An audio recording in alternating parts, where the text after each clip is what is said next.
कर्कट राशिफल 2083 सालको 2083 सालमा चाहिँ कर्कट राशि हुने व्यक्तिहरूको चाहिँ कस्तो छ त? गएको वर्ष जस्तै छ कि गएको वर्षभन्दा अझै शुभ छ कि अझै अशुभ छ कि 2083 साललाई अझै बलियो बनाउनको लागि चाहिँ कस्ता कस्ता कुराहरूमा चाहिँ यहाँले ध्यान दिनुपर्छ ग्रह बलियो बनाउनको लागि सम्पूर्ण कुराको बारेमा चाहिँ जानकारी दिन गइरहेको छु। यहाँको वैशाखदेखि चैतसम्मको छुट्टा छुट्टै महिनाको फल विस्तृत रूपमा यहाँलाई छोटो मिठो तरिकाले बताउनेछु। कर्कट राशि हुने व्यक्तिहरूको चाहिँ 2083 सालमा चाहिँ भावनात्मक उतार चढाव जिम्मेवारी वृद्धि हुने वर्ष रहेको छ। सुरुमा वैशाख महिना कुरा गर्ने हो भने कर्कट राशि हुने व्यक्तिहरूको चाहिँ वर्षको सुरुमा भावनात्मक रूपमा अलिक कमजोर हुन सक्ने महिना रहेको छ। काममा ध्यान दिन गाह्रो हुने, काममा मन नजाने, मन चाहिँ अन्यत्र जाने सम्भावना बढी हुन्छ।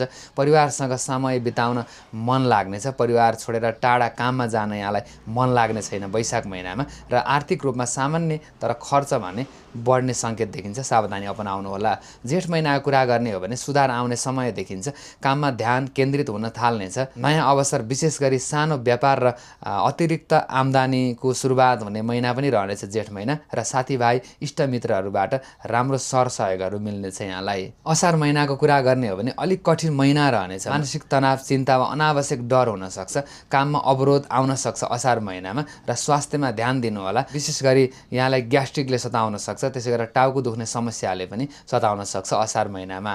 साउन महिनाको कुरा गर्ने हो भने भाग्यले साथ दिन सुरु गर्नेछ साउन महिनामा। रोकिएका कामहरू बन्नेछन्। अगाडि वैशाख जेठ असारमा नबनेका कामहरू पनि यहाँको साउन महिनामा बन्ने सम्भावना देखिन्छ। विदेश यात्रा, लामो यात्राको सम्भावना, विदेश यात्राको कामहरू छ भने यहाँको विदेश यात्राको कामहरू पनि बन्ने, त्यसै गरेर नयाँ नयाँ कामको अवसरहरू पनि मिल्न सक्छ यहाँलाई साउन महिनामा। र आत्मविश्वास पनि बढ्नेछ। भदौ महिनाको कुरा गर्ने हो भने आर्थिक रूपमा राम्रो समय रहनेछ। धनलाभ बचत बढ्नेछ। व्यापारमा फाइदा हुनेछ र परिवारमा खुसी र सहयोग मिल्ने सम्भावना पनि बढ्नेछ। त्यसै गरेर असोज महिनाको कुरा गर्ने हो भने काममा जिम्मेवारी बढ्नेछ। थकान र मानसिक दबाव बढ्न सक्छ। निर्णय गर्दा भावनामा बगेर होइन, सोचेर मात्रै अगाडि बढ्नु होला। यहाँले गरिएको निर्णय यहाँको गलत हुन सक्छ असोज महिनाको लागि। कार्तिक महिनाको कुरा गर्ने हो भने मान सम्मान र प्रतिष्ठा बढ्ने समय रहनेछ। सामाजिक रूपमा सक्रियता बढ्नेछ। नयाँ सम्बन्ध र अवसरहरू प्राप्त हुने महिना पनि रहनेछ। मङ्सिर महिनाको कुरा गर्ने हो भने अविवाहित व्यक्तिहरू लामो समयदेखि विवाहमा रोकावट छ भने अत्यन्त शुभ महिना रहनेछ। विवाह हुने महिना पनि रहेको छ यहाँको। आर्थिक, परिवार र मानसिक सन्तुलन राम्रो रहनेछ। घरमा खुसी र रमाइलो यात्रा र रमाइलो वातावरण बन्ने सम्भावना पनि मङ्सिर महिनामा राम्रो देखिन्छ। पौष महिनाको कुरा गर्ने भने अलिक चुनौतीपूर्ण समय रहनेछ। काममा ढिलाइ, विवाद र तनाव हुन सक्छ।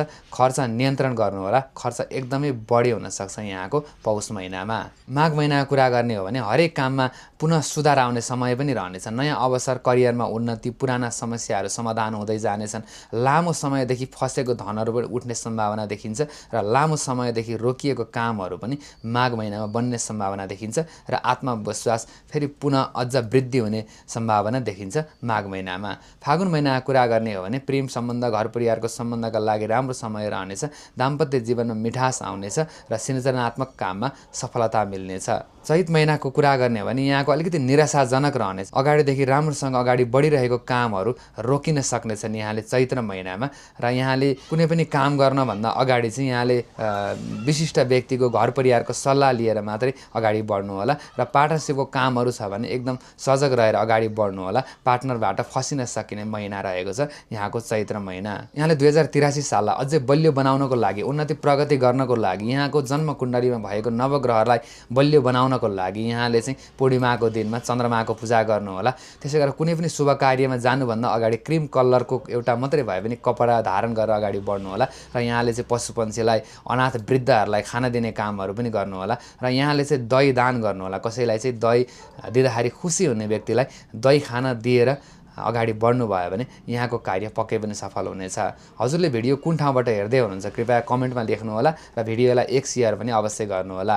नमस्कार। साथै हजुरले चिना जन्म कुण्डलीहरू देखाउन चाहनुहुन्छ, ज्योतिषीय परामर्श लिन चाहनुहुन्छ भने हजुरले अनलाइन मार्फत पनि लिन सक्नुहुनेछ। र अफिसमा आएर मलाई भेटेर पनि यहाँले चाहिँ परामर्श लिन सक्नुहुनेछ। यहाँ WhatsApp नम्बर दिएका छौँ। यस नम्बरमा यहाँले WhatsAppमा कुरा गरेर परामर्श लिन सक्नुहुनेछ। धन्यवाद।